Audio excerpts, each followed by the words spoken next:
Hi, this is Robert Radcliffe. Welcome back to my blog.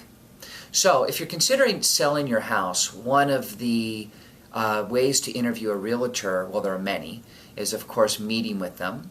But the preliminary homework that I would recommend doing is of course going on their website, the agent's website. Take a look at some of the homes that the realtor has sold. Obviously, you want to make sure that those are homes being sold in your neighborhood.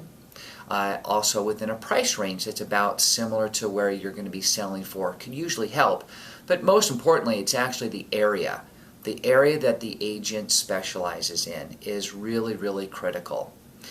In addition to all of that is an idea that was given to me when I was managing the office. And a homeowner called me, and again when I was managing, and asked me, based on where his home was located, and his home was in the Palisades Riviera, gave me an idea of the value of his home, and asked me a great question. It was very simple. Who in your office would you recommend I meet with? And I thought that was brilliant. You know, there's, again, a number of ways to do homework on an agent, but I thought, you know what?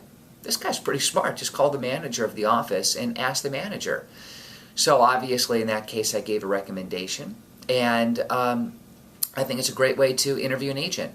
You of course would want to meet with the agent personally, but here's one of the pitfalls some homeowners make is they'll actually meet with a dozen. Well, actually in one recent case I met with a homeowner who told me he met with 8 different realtors.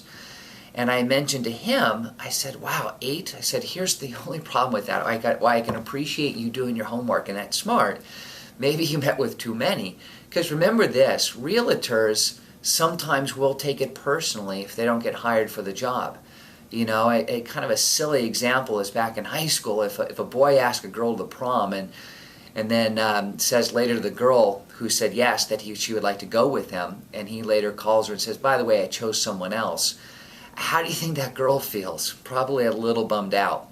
So it's kind of sometimes with selling real estate as well. I mean, my skin is way too thick. If I'm turned down for a job, I get it.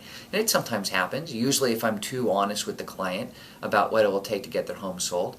But there are times where agents I've witnessed in the past where I know they got turned down for the job on a house, and they didn't speak so highly of that house, which I thought was a little unfair, only later to find out that they were turned down for the listing.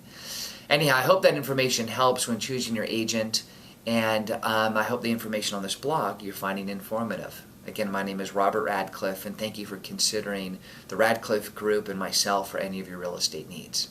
Have a great day.